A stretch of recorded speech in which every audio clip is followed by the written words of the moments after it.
Hello and welcome back to Rocket Pod. Joining us from Montreal today is Brenden Kumarasamy. Brenden actually is a YouTuber, author and public speaking coach. He joined the world of VC at 21 and has since founded MasterTalk and has millions of subscribers as folks learn how to hone their communication skills. Really excited to have Brenden join us today. His energy is contagious, and selfishly I'd like to learn some tips and tricks about public speaking and how to better communicate. Welcome, Brenden. Thank you, man. It's good to be here. Without further ado, why don't we start right at the very beginning, Brenden? So you're on the US East Coast. Take us right back to your upbringing. You know, where did you grow up? Can you give us a flavor of, I guess, your time as a young boy, and maybe your first introduction to entrepreneurship? And then how on earth did you get into the public speaking arena? And then we can kind of drill down into it. Start 50,000 feet and then kind of come down to reality and see if we can get into some of the nitty gritty stuff, if that makes sense. So I'm going to stop talking. Take us right back, Brenden. Where are you from? Yeah, absolutely, James. Happy to, man. So I'm based in Montreal, Canada, which is a few hours from New York City, and that's where I was born, and I'm still based today. That's where the story begins. And for those who don't know, Montreal is a city where you need to know how to speak French. That's how the system works there, where if you want to do well in business, you want to get a great job, you need to know the language. So I had a big problem, James, which is I did not know the language. So my parents sent me to French school at a younger age because they wanted me to learn it. So of course, that was a great move on their part. I speak 3 languages today, but my whole life was a mess because not only was I scared of presentations, I had to present in a language I didn't even know. So when I was in first, second, third grade, I would look at the teacher and go, bonjour. And that was my life pretty much growing up as a kid. And I'm more the second type of entrepreneur, you know, in regards to your question. So I've always believed there's kind of like 2 types of entrepreneurs. The first one is the born entrepreneur. So think Gary Vaynerchuk, Mark Cuban are good examples of born entrepreneurs where it's in their blood. Like they grow up selling lemonade at lemonade stands. They pick out flowers out of people's houses and sell it back to them. Like they run illegal candy shops in high school. Like some people are just born to do this. I'm definitely category 2, James, in the sense that I never wanted to be an entrepreneur. That was never the game for me. The game for me was to work at McKinsey and Company and be a management consultant and make a ton of money. That was really the point. So I went to business school. And then when I went to business school, I did these things called case competitions. Think of it like professional sports, but for nerds. Kind of like hackathons for the business world. Brilliant. So while other guys my age were playing rugby or footy or cricket, I was doing presentations competitively, and that's how I learned how to speak. And the idea for MasterTalk came out of that. Interesting. So growing up, was there a role model that perhaps had a big impact on you growing up? Was it a friend? Was it a parent? So absolutely. I would say for role models, what really helped me was definitely my mother was a big inspiration for my life. You know, she taught me to always keep things simple in life, you know, to always be a giver, to always be generous. But I would say besides her, most of my role models were mostly heroes. So let me give you a quick example on this. So Seth Godin says the difference between mentors and heroes is that mentors are people that help you, that you have direct access to, and heroes are people that help you and you never meet them in your life, or you hope to, but you never really meet them.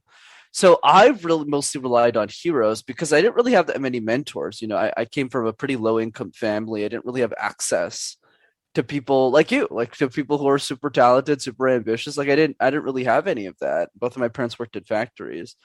So that was the goal. And I think what was interesting about my era, James, which at the beginning of the dawn of the podcasting era, is I had access as a young kid to a lot of information. I could listen to podcasts with really successful people, and that's really I drew inspiration. Think of it like how my brain has 100 or 1,000 at this point, different little tape recorders spinning from different people's wisdom, and that's how I've been able to gain a lot of or mature a lot faster to do what I do today.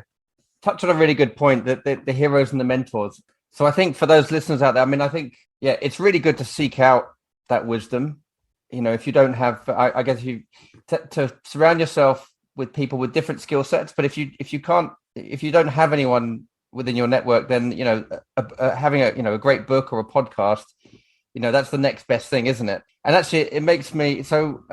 Just for a bit of just a little light bulb moment. So back in 2012, my family cashed out. We sold 95% of everything we owned. There was a couple of startups that I was involved with that failed, and the only way to finance a world trip was to literally liquidate everything.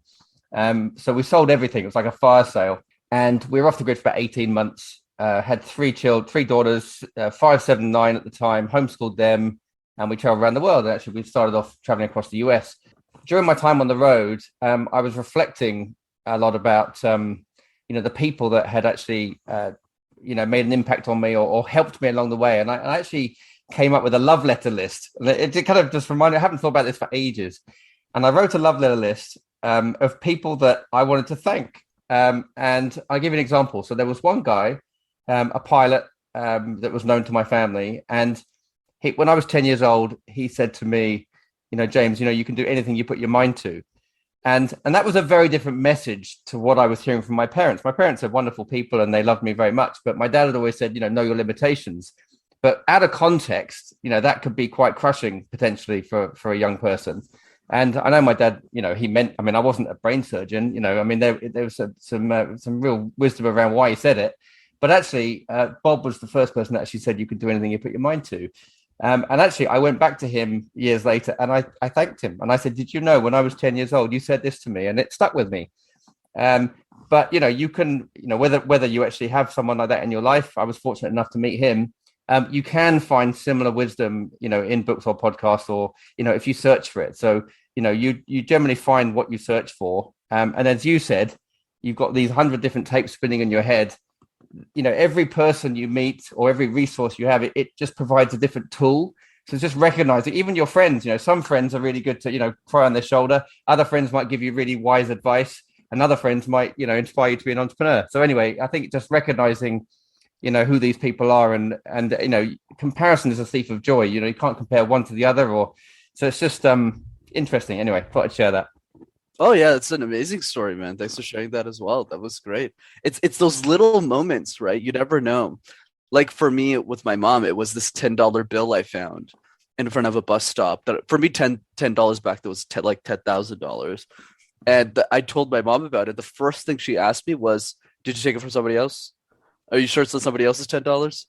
And then she goes on and tells me a story about she found $20 once a few years ago, and she used it to feed a family, even if she didn't have any money. And she didn't say it to teach me a lesson. She just said it like, like the sky is blue and the clouds are in the sky. Same thing, right? Because how my mom is. But it always stuck with me. So it's those little moments that really make a mark on you. Yeah, they do. And actually, when you look back at your life, it is the little moments that we remember, and they're little highlights. But I think taking some time out to reflect and think about, I think gratitude is definitely in short supply and just appreciating these moments and these people that we meet along the way. So, okay, so you mentioned that you grew up in a relatively low income household. Your mum was really inspiring. You basically had to learn a second language, French. And then you kind of got into these competitions to really kind of hone your skill as a presenter. But you said that when you first started, you were terrified. Well, from what I understand, you were pretty terrified about standing up and speaking to a crowd of new people. Maybe I picked that up on YouTube. I'm not sure. Can you walk through the process? So for those folks out there that have never stood up and done any public speaking, is there can you kind of break it down into some just kind of maybe some tips and tricks, or from your experience, how was it when you started versus after you kind of honed your skill? I know there's a lot to probably unpack there, but Yeah, no, absolutely, James. To keep things simple, I think what I realized before and after is, at the beginning, because I didn't really have a coach, I didn't really have any resources, or there wasn't really anything out there. I was mostly doing it trial and error. Right. So I was just trying a bunch of stuff. A lot of it wasn't working. And then of course later on, I think the reason I got really successful at communication was because I had a strong motivation. I really wanted to win these competitions. So I initially started because oh yeah, like I could get a job. But then after that, I just got obsessed with them. Kind of like the Michael Jordan nobody gives a shit about. That's kind of what I call myself.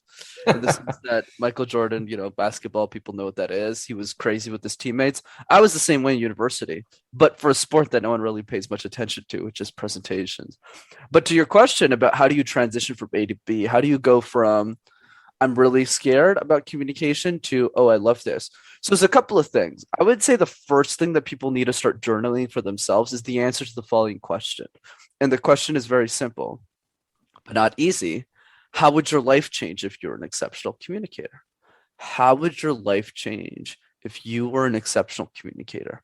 It's a question not many people know about or ask themselves because a lot of communication is tied to anxiety. It's tied to negativity. It's tied to stress, not the best way to learn something. So instead, we need to start focusing on the benefits of what communication can give us. It allows us to amplify a message on a podcast. It allows us to build relationships. It's every interaction with every human being we'll ever meet in our lives. So once we start to find that personal reason, why is mastering communication a must for us? As Tony Robbins says, if something is not a must, it'll never happen. That's what creates that burning desire to go into the tactics. But the beginning starts with that point. Well, that's quite powerful, actually, what you just said. I think, yeah, wow. I mean, I guess we all have to communicate. My children are very good negotiators. It's almost like when we're children, we can pretty much find any way to get what we want, and then we kind of lose it a little bit in adulthood. It's almost like because children are very just fluid and natural, and they know they're hungry or Sorry, just made me think of that. So I guess you can achieve anything if you can communicate. You can literally achieve anything. Right. I think another way of thinking about this is like write down all of your goals. Everyone who's listening to this, like, what are your top 3 priorities in life? Is it to build a family? Is it to start a business? Is it to grow a business? Is it to get a promotion at work? It doesn't really matter what the priority is, but once you write those 3 goals down, just write down next to it, how does communication play a role? And you'll realize that it plays a role into everything. Because if you have a health related goal, you might go, oh, that doesn't matter. Yeah, it does. Because you're communicating your practice routines, your diets, your exercises to your accountability buddies, to your coach, to your trainers, to your friends. If you have a finance related goal, you're talking with your accountants, you're talking with your significant other. You're always communicating. There's always a layer of how communication impacts your goals. And once we start to understand that link, that's when we start to go, oh my God, I need to implement everything that James and Brenden are talking about in this podcast. So actually, you touched on something that I hadn't actually thought about before. So my interpretation of what you just said, or one takeaway would be that if we do give ourselves a moment of pause to reflect so we have to communicate to ourselves what we want and have a good understanding, in of ourselves. And then have that as a springboard to kind of then use that to then communicate to achieve our goals. So unless we actually stop and pause and reflect on what maybe the desired outcomes we're looking to achieve, then can we then use our communication to actually achieve those goals? Because I think part of the theme of this podcast, as I mentioned, these visionary human beings that we speak to, is like, how do you take an idea and put that idea into reality? And I think communication plays a really key role there, but it all starts with ourselves, because we can decide.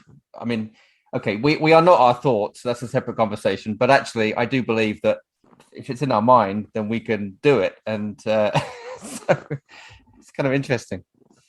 Oh yeah, and especially on the topic of visionaries, I was about to call you Rocket, James. Well, you can call me Rocket. Rocket. I keep saying Rocket Father. But absolutely, James, right? Is the biggest mistake visionaries make, in my opinion, unless you're like Steve Jobs and Elon Musk, is guess. They guess. They guess what the people they want to serve actually want. And I think that's a really stupid way of approaching it, to be quite direct here. Don't guess. Ask them questions. Get to know them, have dinner with them. Communication is an essential part of that interaction. When I started MasterTalk, James, I didn't know what the product was going to look like. I had no clue. I'm still working on it. I have no idea. And by product, I don't just mean the coaching. I specifically mean the YouTube channel. People ask me all the time, well, how could you keep talking about communication? Like, don't you run out of stuff eventually? Like filler words? Okay, ums and ahs, pausing. Like, what else is there to it? I didn't make this stuff up. I just asked the people around me, what questions do you have about communication? And they would go like, how do you present in a second language? And I was like, shit, I don't think anyone's made a YouTube video on that before. Boom. So That's I what you don't do. guess, right?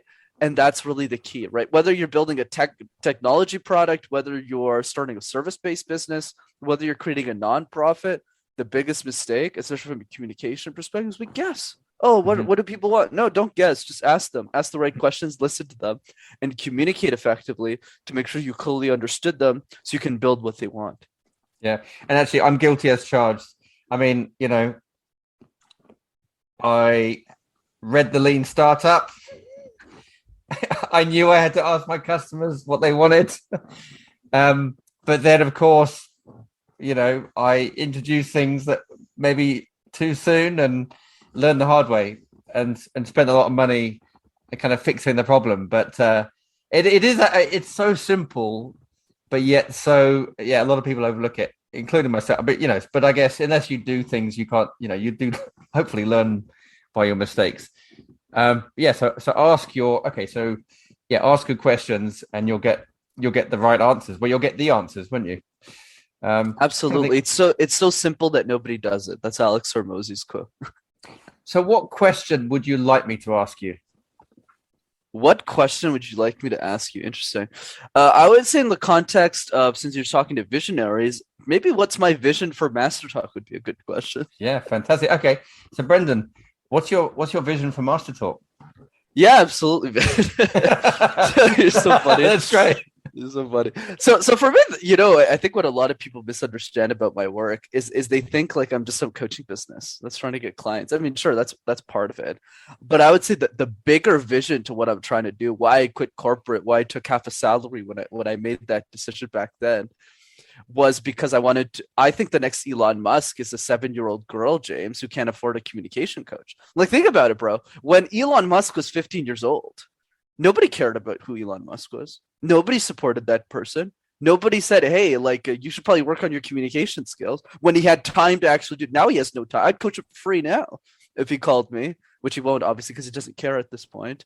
But when he was, right, you never know. But when he was 15 years old, nobody cared. And I think what shocked me is, like, I'm not the first communication coach to land on planet Earth here. Like, there's yeah, sure, I think I'm pretty good at what I do, but there's people who are just as talented as I am in the world. There's 7 billion of us, 8 billion of us. Why didn't anyone create this free content for the world before me? Like, it's not hard. You just invest a few multiple 5 figures in production. Like, it's not $1 million here. And what I realized, James, is the reason most people don't do it in my space is because you can make a lot of money as a communication coach. And I do well for myself. I'm not the exception to the rule here. But I think the point I want to drive is, if you're making money, you should at least like create resources for people who can't afford you. Like, so they can learn from you and put a lot of time and effort into that. So I just got really worried about every other Elon Musk that was going to come after me for the rest of humanity. Like, none of them had any access to free communication tools. So that's my grander vision, is how do I help every human being, every genius that's ever going to live, and give them access to the tools that I wish I had growing up as a kid. Okay, well, that is a big, hairy ass goal, isn't it? BHAG. That's your moonshot. That's a really worthy purpose. So that's your why then. Well, what is your why? Your why is to, I mean, obviously you're looking to do things on a grand scale. Would you answer it different? It would probably be something similar, but I would say something like empower every genius of our society to be exceptional communicators. Like, if every genius, right? Because most of them aren't great communicators. Like, they're PhDs in AI, they're, scientists in molecular biology. They all suck at communication, if I'm being real with you. So if all of them were exceptional, all of the best ideas would get heard. Because the problem is, you have all of these innovators. That's why I started MassTalk, by the way. It was because I mostly just made videos. It was never a business back then. So essentially what happened here, James, was I was a venture capitalist when I was 21 years old. And how that worked out was, I was a manager of like a student run fund. We would fund a lot of student tech startups, because a lot of the GPs, general partners, excuse me, it's a bit too technical, who would run venture capital funds. A lot of these startups start in universities, Snapchat, Facebook, etc. but they don't have time to manage that deal flow. It's like students, they have too much inbound. So they get students like me to go into these universities and source deals for them and write them small checks. But what I realized when coaching a lot of these founders, just helping them, a lot of them were really, really strong at building their stack, really good at building product, terrible at communicating their ideas to the world. There's a huge gap, but they also couldn't afford a communication coach because they hadn't raised their seed round yet. So when I realized there was a gap, that's why I said, oh crap, like that's really my why, is how do I become the first human being in human history to democratize communication in a way that even the most technical person in the world, even the most detailed expert in the world can easily learn communication overnight. That's really, that is really interesting. Yeah, because some of these intellectuals are just on a different plane. I work with a person in the US that was a master chess champion, captain in the Navy. He was so intelligent, but most people couldn't understand him because he was like leagues ahead of everybody else. And I worked with him just to kind of deconstruct, like pull out these little gold nuggets and try and put it into a format that could be understood, because he was, one of these geniuses. So I can relate to that a little. That's been my experience. So how do you find these geniuses? So you bring a good point. These young people, how do you identify genius?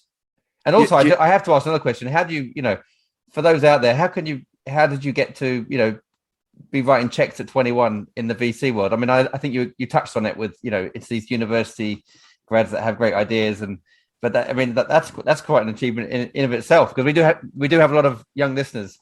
So yeah, absolutely, James. So you just asked me two questions that no one's ever asked me, which I love. No, that was a compliment to you, not an insult. That was amazing. You just asked me two brilliant questions. I've literally been on hundreds of podcasts. No one's even digging into this. I love it.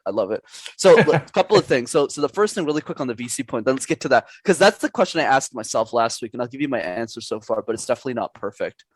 So the first piece around the VCs, so long story short, I just got lucky. So basically what happened was there's a fund in the US called Dorm Room Fund that's run by a venture capital firm called First Round Capital.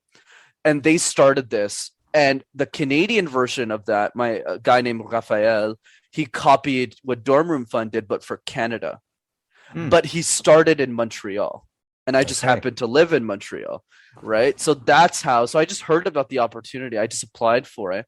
And there wasn't a lot of competition, because like nobody really knows what venture capital is in Montreal, especially when you're 21. And I read 0 to 1. I read it, like Ben Horowitz's book. Oh, I like that one. Yeah, Peter Thiel. Yeah. Yeah, he's awesome. Yeah. It's my Bible, literally, on how I go about things. So I just read a bunch of these startup books. I was an accounting major, man. I was working at PricewaterhouseCoopers. I had no idea what tech world is, and I kind of seduced them into just taking me as one of their VC people. Because most of the people that I was partnered with, like from it's basically like they pick people from each of the universities. Like for my university, they picked one. I was that person.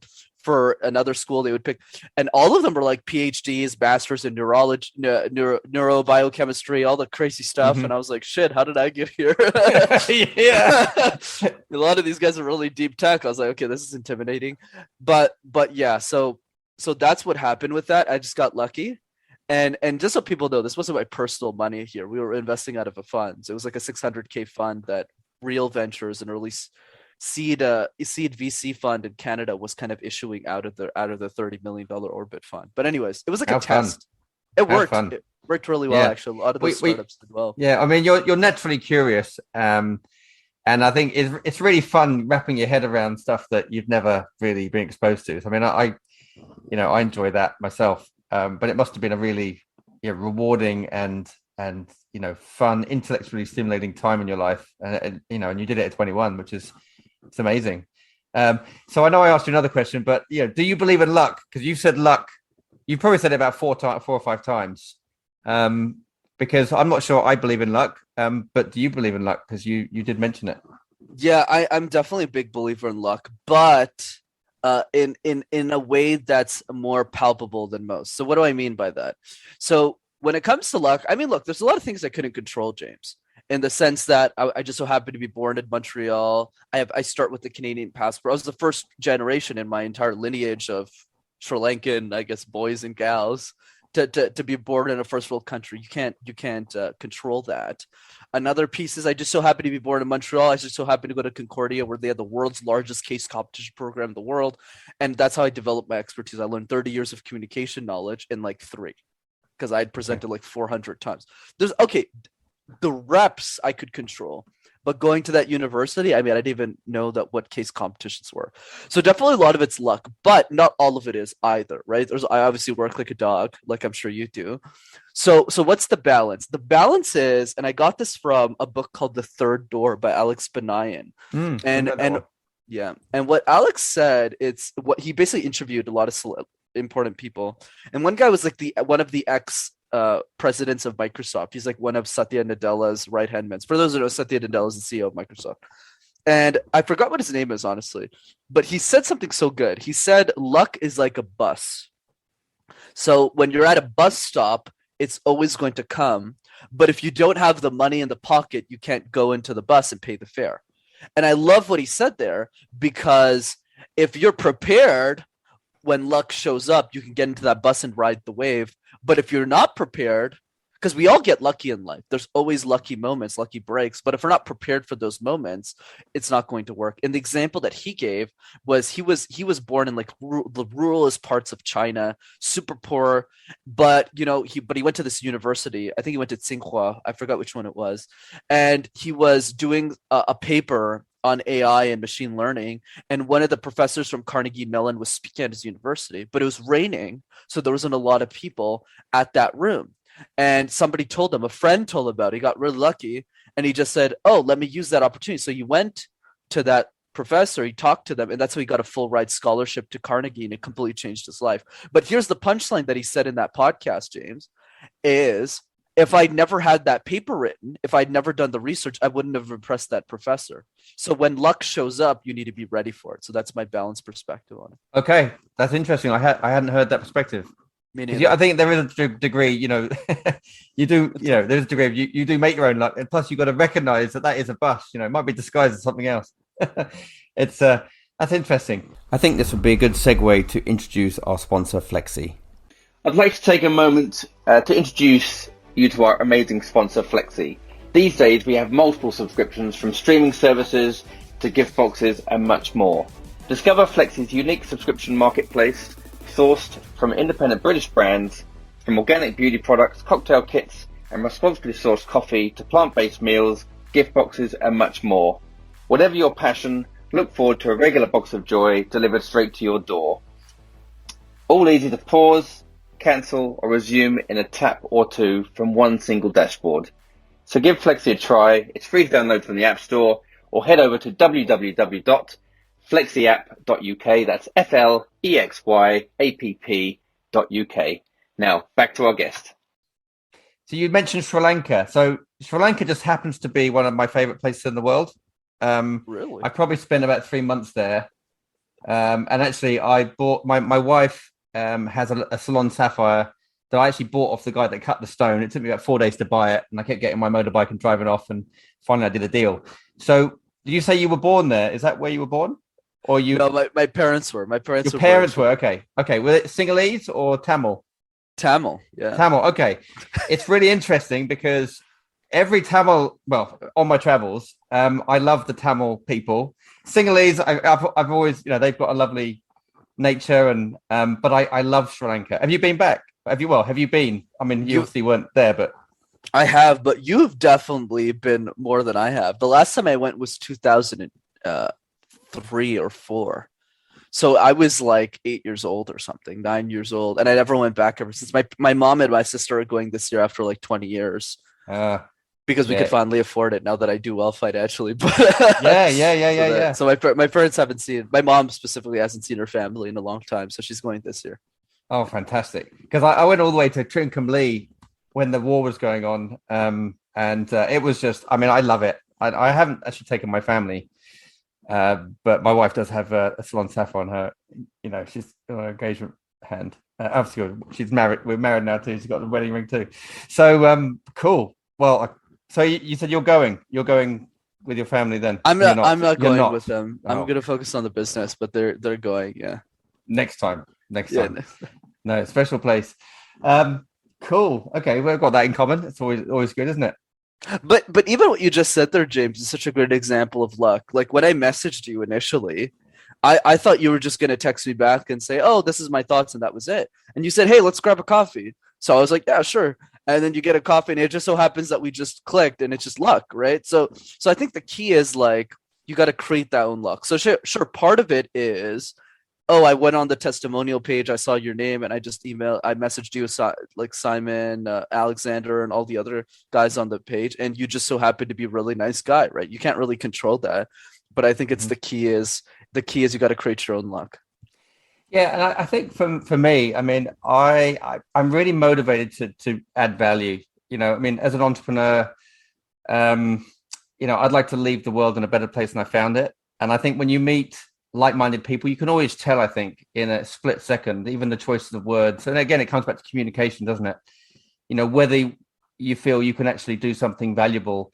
And even if it's just a one-time, let's just say that we do this podcast and that's it. Well, that's okay, right? But maybe that, other magic can happen. So I think we said, didn't we? We want to create a bit of magic and, add some value. But it's been fascinating because you have brought some quite different perspectives. And what's always worked really well for me is doing opposite to everyone else. And the best example I can probably share on the podcast for that would be when I was selling my house in Maine to finance this world trip. There hadn't been a property sold in 18 months. It was a really tough time, like around 2012 time. And everyone around me was putting their prices down on their houses. They were knocking 10 grand off or whatever. So, and I thought, well, I want to get the same attention. So I'm just going to put 10 grand a week on my house. So I started every week, I increased the value of my house by 10 grand. And I created a bit of a buzz and I sold my house without a broker. And then when it came to the sale, as we didn't have a broker, the bank appraised the property for 50,000 less than what the bank appraised the property 50,000 less than what I agreed with the buyer. And the buyer said to me on the phone, well, now we get to negotiate. And I said, well, I'll write you a mortgage for the difference because I needed that 50 grand to finance my trip. And there was a 12-second silence. He coughed and came up with the money. So I'm just saying there's two things. So, you can, just because the bank won't lend, it doesn't mean to say you can't do a little legal agreement and agree the amortization, and the term, right? And that's how in the old days before the banks, that's what people did. It's like, I own a property. You want to buy it. You're a nice guy. I trust you. Do a legal agreement. If you miss 3 payments, then, hey, I get the house back. I hang on to the deed until you paid me back. Anyway, but putting the price up instead of down, same result, right? I love that, man. That's creative.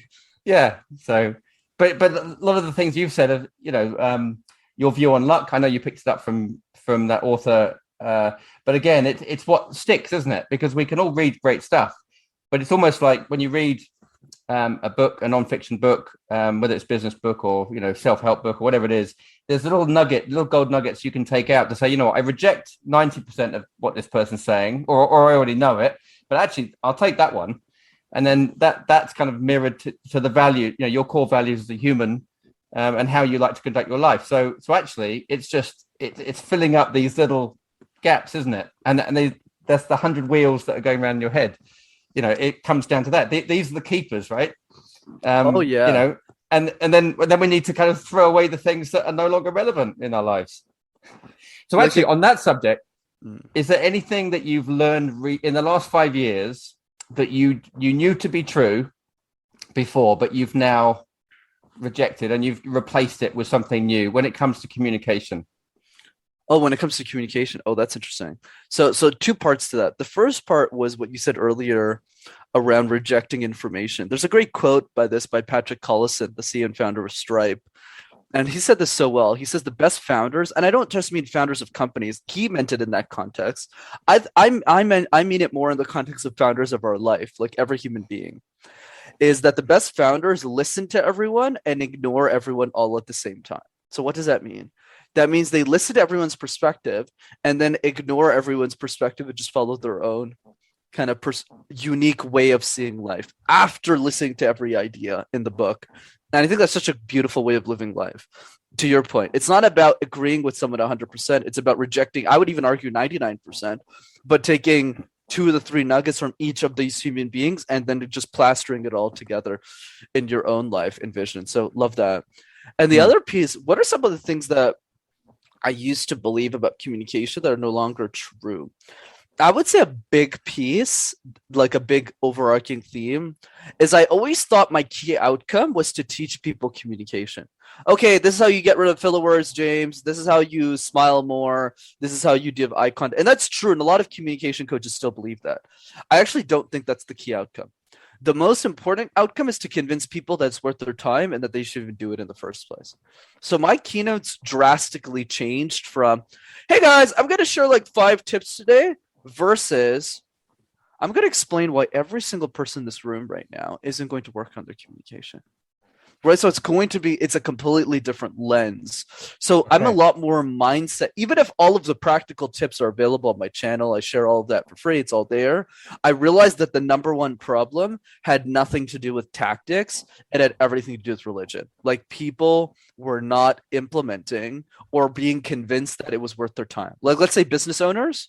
I used to think, like if business owners had the right tips and tricks, they could just win. And that wasn't true at all. What the problem is they're not prioritizing it. Like they don't think communication is important. So they focus on sales, marketing, distribution, which is important, but they don't realize that their communication skills need to scale with their business. So you need to establish that burning platform first. That's really interesting. So I have another one for you, which is, I'm kind of intrigued. So is there something you know to be true, but the majority of people don't believe you? That's the Peter Thiel question. That's a tough one to answer. It was, wasn't it? It was Peter Thiel. Yeah, that's Peter Thiel. Thought it'd be original, you know. No, but it's so yeah. tough. But that's such a tough question for most guests. I hope you're not throwing that on everybody. I'm not actually. I'm not. But I just thought it'd be. I thought you'd probably. Yeah. I mean, I got 50 answers to this question, but I mean, like, have you? You got 50? Well, I got rehearsed ones. We want the authentic one, right? I'll give you the PR one. I'll give you the one. I mean, mine would be around communication. I genuinely think every human being on earth can be a great speaker. I honestly do.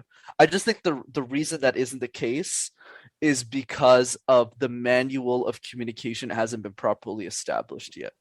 Like people who coach communication are all over the place. You got to do this, instead of sequencing the knowledge in the right order of mastery so that people can actually get the result. And the first step of that order is understanding why most of us are scared of communication. I don't think that's normal. Like I think people shouldn't be scared of communication. It doesn't make any sense to me. And I'll tell you why. The reason we're all scared of communication is because we've been taught it the wrong way.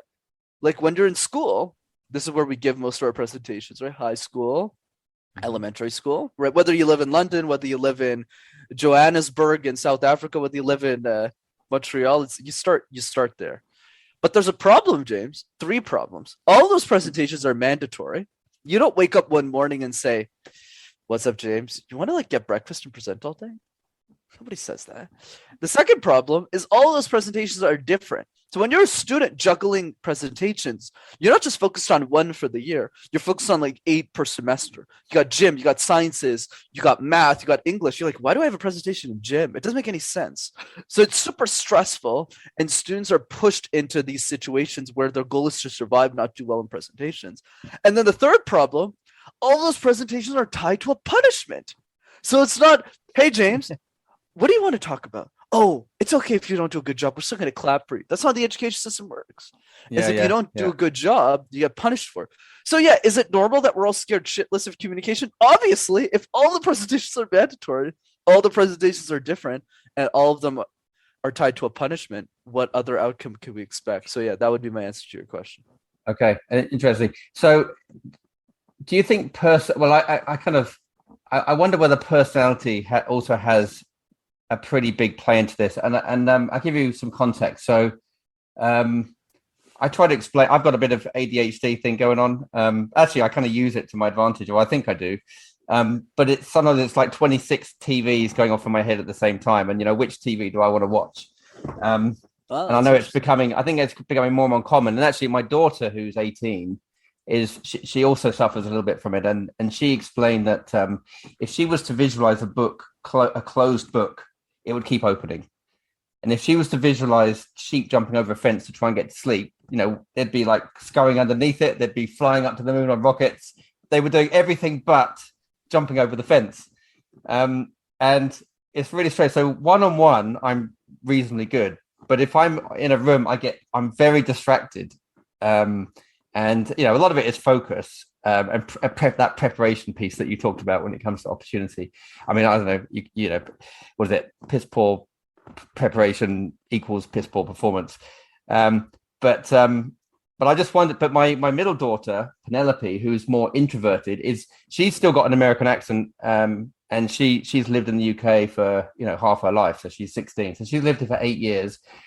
My eldest and my youngest sound English, but Penelope is still very much American, and my wife's still American, but my wife's older, so it's less of a good example. But but my middle one will stand up in and kind of narrate a play and be totally confident, totally focused. It's just kind of, I just wonder whether the personality piece, whether you're affected by the external environment or whether you're less affected because you can then have that laser focus. So I didn't know whether that you've ever come into that, or whether that's just a rut story and just a big load of excuse, because I think you can learn everything. Well, you clearly have demonstrated this through your work. I mean, absolutely, right? And I'm a good case study for this. I mean, look at me. I got a crooked left arm. I presented in a second language my whole life. I had a cast for my first 2 years of education. It was really hard for me to make friends.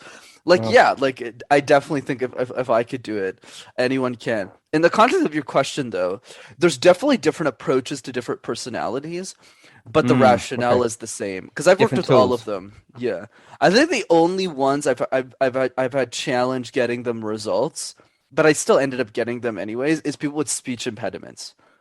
And the speech impediment is not because of the speech impediment, it's because of their insecurity around the speech impediment. Those things are two different things, right? So it's whereas if they feel confident, even if they do this and this and this, but they feel confident, nobody cares about the speech impediment as long as they don't. So and accents too, it's more of a mindset thing, in my opinion. But obviously there's ways of correcting some of it. But what I will say is the methodology for like 95% of them is the same. So let's say someone's really introverted. That's a common one. All you have to do is, even if they present terrible, like even if it's garbage, you still just go, oh my God, like that was great. Especially if they're 8 years old, right? Oh my God, that was great. And everyone, can we all clap for this person? And then she gets really excited. Then like by week 3, she's like presenting like an extrovert. Yeah. You just got to manage the psychology well. And it's not hard. It's not rocket science. Yeah. So, okay. So where does your drive come from? So obviously you just shared, you've overcome a bit of adversity, just with it, physically. Has that helped you, with your drive? Is it a natural, do you think you've always naturally been driven, or do you feel that so can you talk about your drive and maybe how your physical challenges have kind of helped you or maybe or hindered you? I mean, I don't know the answer to that. Yeah, just for those out there that might be that might be facing similar things or different challenges. Yeah, absolutely. And to be honest, I don't think my arm played a role in my drive, but what did though was I grew up in a very dysfunctional household. My dad was an alcoholic, and it was really difficult because we lived in the same house until he passed away. So lots of of course, all good. So there lots of challenges there for sure, and a lot of my initial drive came from just wanting to beat him, to prove that I could make a name for myself, and it was that competition that really created that drive in me. But when I got to university, that drive got manifested in different ways. So one was grades. I was an A+ student. And then when I got into case competitions, I wanted to excel in that thing too. But then after he left, right after he was gone, I kind of just asked myself, well, where does the drive come from now? Because I'd won, like I got what I wanted. I had a 6-figure corporate job, a retired by mom. Like it actually wasn't that hard to replace to help the family out because people used my parents used to say all the time, oh my god, things are so expensive. Groceries are not that expensive. I think I realized that later in life. But yeah, I think for me the drive evolved. It evolved from a desire for competition, a lot of anger, a lot of frustration, to how do I channel this drive to make an impact on the world? Because I realized a couple of things, James, but the biggest thing I realized is that there's only one enemy. Okay, and people don't understand this well. And it's not the dads of the world. It's not the person who's yelling at you during traffic. It's not the barista who's in a bad mood when serving you coffee. These are not your enemies. The number one enemy, the only enemy that matters, is time. And it's the clock is ticking. And you don't know how long you have left. Whether you're frustrated, whether you're happy, whether you're sad, whether you're emotional, the time clock is still running out for you. And you don't know when it runs out. So once you realize that time is the only thing that really matters, it's the only thing you're fighting against, your whole frame of how to live life will change. And think of Elon. He takes this to the extreme, right? Because he literally says on a podcast very nonchalantly, he goes, oh, well, this might be the only window to save humanity because who knows when we'll be able to become a multi-planetary species. What if that window closes in like 200 years? So I've got to make sure I get this done and we get to Mars before I die. It's like the guy's like thinking in a different realm, in a different time frame that most of us are. And that's what I think most of us should be doing. That's really interesting. I think just listening to you, I think how we respond to things in, whether they're internal or external factors, is a big part of whether we're going to move forward or not, and also if we do have challenges, whether they're physical or mental or whatever they are, we can really leverage them as a pillar of strength, and just find a way to prevail, because we either become victim and we go on a downward spiral, or we say, you know what, this is me, this has happened to me, or this is it, and how can I learn from this, or how can I use this to my advantage? And I think also setting the bar high enough where, because like you said, you got your VC, you got your 6-figure salary, it's like, if that was your ultimate goal, then you achieve the goal, and then where do you go? So it's almost like, you don't want to set yourself, I mean, I guess it's everyone's different, but, having a purpose, what is your why, have that internal conversation before you, communicate, or before you go after your goals, what do you want? And like you said, time is finite, time is precious. We don't know whether we've even got tomorrow. So we may as well make the most of it. So really good, interesting. I've really enjoyed our discussion. So for our listeners out there, if you were to leave any advice to our listeners, your parting wisdom, what would that be? Absolutely, brother. Great conversation. So I would say first, congratulations for making it to the end of the episode. You're the people who are listening to this are clearly the people who are serious, who have spent 51 minutes with us or whatever the time is. And I would love to leave with this specific group of people my final words, which is this: be insane or be the same. If you want to be like everyone else, that's totally fine. But if you want to do something special with your life, you need to realize that the people who do special things are special people. They're crazy. They're absolutely insane. I mean, don't you find it odd, James, that I started a YouTube channel at the age of 22, not on pranks, not on music videos, not on like dancing or rapping. I made YouTube videos on executive communication tips, and then I started coaching CEOs who were double my age and in some cases worked at their companies longer than I was alive. Yet, I still live in my mother's basement. I don't really drive a car because I'm really scared to drive, even have a license. I'm in the 0.5, not the 5, the 0.5% of top listeners on Spotify of Justin Bieber, and I can karaoke in different languages. How does any of this make any sense at all? And that, my friend, is the point. When every decision in your life makes sense to the only person that it should, which is you, you're probably making the right decisions. So be insane or be the same. That's fantastic. And let's face it, guys, if you do what everyone else does, you're going to get what everyone else has got. And for some people, that's fine. But, do you want something a bit different? So, that's brilliant. So, Brenden, how do people find you?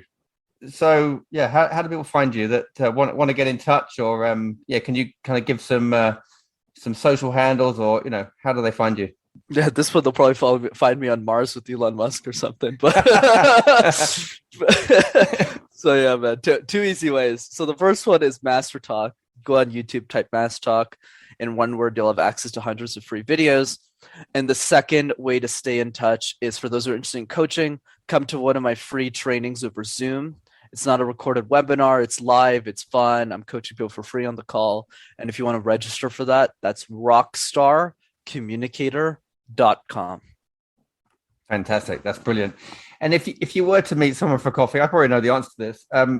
Who would it be if you could meet anyone for coffee? I'm curious who you would think. I would actually meet Peter Thiel for coffee. Okay. Interesting. I feel he'll be the hardest to get access to. I actually think it's not that hard to get access to Elon. He has a lot of mutual friends, all that stuff. Whereas Peter's a very secretive guy. He's very private. Not a lot of people know where he is, what he's doing. So I would ask him for his list of questions. For example, right, a couple of them that he says publicly is like, what problem is nobody funding? Or what problem is nobody solving for? What nonprofit is nobody starting? What company is nobody starting? What truth do you believe in that most people disagree with you on? I'm sure he's got 75 other questions. I just want that list. That's all. Okay. I'm sure that list would be worth $1 million. Brilliant. And is there a book that you'd recommend to our listeners? And you mentioned one earlier that's maybe had the biggest impact on you in the last 5 years. Yeah, I would say for me, my biggest book, I'll recommend one that I don't think a lot of people do, is Thirst by Scott Harrison. Scott's the CEO of Charity Water. He started a nonprofit to help people gain access to clean water. But the reason I recommend Scott Harrison's book is because he's a practical example of someone who's applied a lot of the principles we shared today around communication and storytelling to raise $500 million for his charity. Like, he's really smart. And I think what's interesting about his story is he did it in a system that is not incentive based. So what do I mean by that? Where because he's in a nonprofit, you're exchanging value for nothing except for hope and inspiration. So it's really tough to win in that business. And he's done a really good job in the nonprofit because the incentives are not aligned. It's not an equal exchange of value.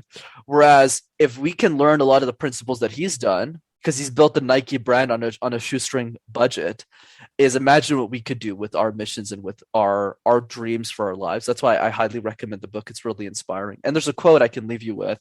The quote is, "The goal is not to live forever, but rather create something that will." And when Scott Harrison said that, it really got my ass fired up to take MasterTalk a lot more seriously.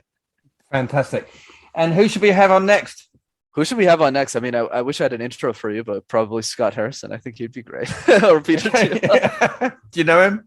No, unfortunately. Not yet. Well, yeah, soon. Yeah. Okay. Brilliant. Excellent. Well, great to have you on board. Well, yeah, great to have you on the show. I meant to say, Brenden, I think I need some work on my communication skills. Brilliant. Take care. You too, bro.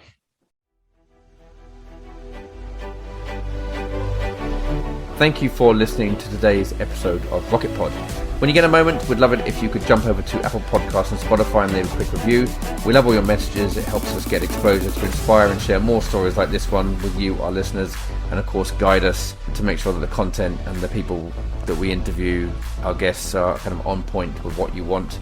Really fun conversation with Brenden. Boy, we covered lots of topics. One thing resonated with me, obviously, as well as, communication can get you anywhere in life, is, be prepared for opportunity, because if you're prepared, you can really strike when opportunity strikes, and take the bull by two horns. Quick thank you to our sponsors, Flexy.shop, that's FLEXY.shop, a single destination for products delivered by independent British brands. We're obviously only available in the UK at the moment. And also Maria Work, that's MRIA work.com. Maria Work is a job board dedicated to displaced people and matching them with employment. With the Ukraine crisis going on, we are, we have a focus there, but we will help other folks find employment. Have an amazing week, and we'll see you next time. Take care.